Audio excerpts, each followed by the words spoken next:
Yo, an unfortunate byproduct of self-improvement is the complexion and the way in which we look at ourselves and our general perception of ourselves. Invariably, the idea of self-improvement somewhat inadvertently suggests the idea that what we currently are is not enough. We wouldn't need to improve if we were perfectly happy with what we're doing right now and who we are. It kind of suggests to your subconscious that what is current is not enough in some sense. This, I'm sure you will know, I'm sure plenty will understand and accept, is a really difficult and turbulent state of mind to find yourself in. And I want to talk about today a nice way of reframing this idea and changing your perspective on yourself with regard to this thing. If you're anything like me, you will have had, during periods of your self-improvement, times in which you've had lonely moments. It's consistently referred to as the lonely chapter. It's kind of this idea that we're going from what we were to what we want to be, and we're in the middle of that in which we don't fit in here and we're not quite ready for this yet.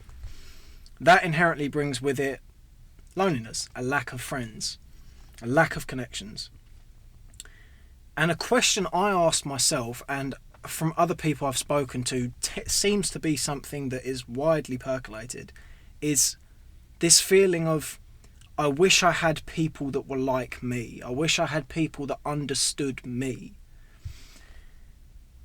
And you have to ask yourself, if this is a question in which you, when you're in a healthier, more stable frame of mind, can ask yourself and can pose to yourself, how bad of a person really are you? You know, our negative self-talk can be so potent in really making us feel as though we're not good people, we're not doing the right things, we're, even the premise of self-improvement, a negative outlook on that can be how selfish of you to think that it's up to you to improve your life, look at you. Our negative self-talk's brilliant at doing these irrational statements that somehow still click. And the point is, if you were such a bad person, and if you were such an unlikable person, as your mind can suggest, why would you want friends that are like you? Now, the cynic could argue that everyone wants friends that are like them. The very nature of friendship is a liking and a connection, an understanding of each other. At which point it's helpful to look at what you genuinely mean in terms of objective and subjective things that would be your ideal friend, the friend that's like you.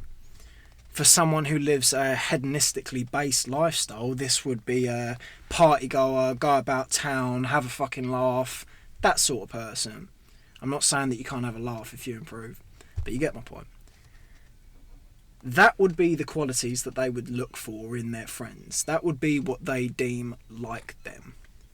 You, on the other hand, can ask yourself the questions of, a person like me would be someone who is naturally inquisitive or interested in this sort of thing, loves to read books, loves to look at podcasts, has a enthusiasm for life. These sort of things. And when you look at it like that, and when you step back and look realistically at that evidence, let's say, can you really say you're that bad of a person if these are the qualities that you have targeted as something that you would like in someone else that has a resemblance to what you are yourself? I think this is a really important understanding to get through, that to look at yourself and to measure yourself the same way that you would measure a friend is a really helpful angle to come at things from. Now, this can also go for negative things, and I will have a through point with this, is our friend could be the funniest, most inquisitive, just genuinely good person that we really enjoy and we love their company. They could also be someone that's not so good to their girlfriends. You know, they could be slightly promiscuous, let's say.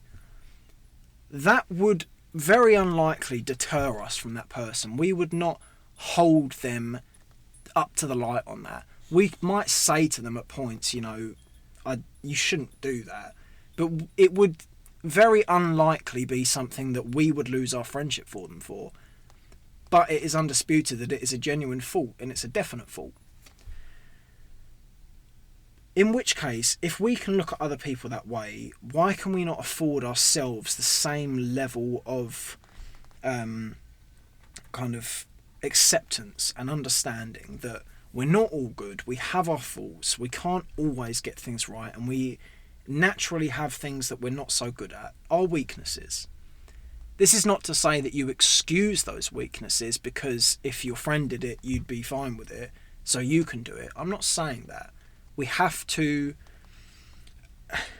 chop and change the way that we look at ourselves. When we're not doing so well, it's much more positive for us to look at ourselves in potentially a harsher light, to hold ourselves up and go, you're not doing what you need to be doing. You need to do some more here. You need to get yourself out of this place.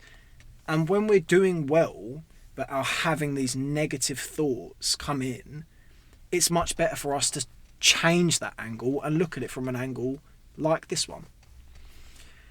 So in short, cut yourself the same level of leeway and love that you would for a dear friend, and see what happens.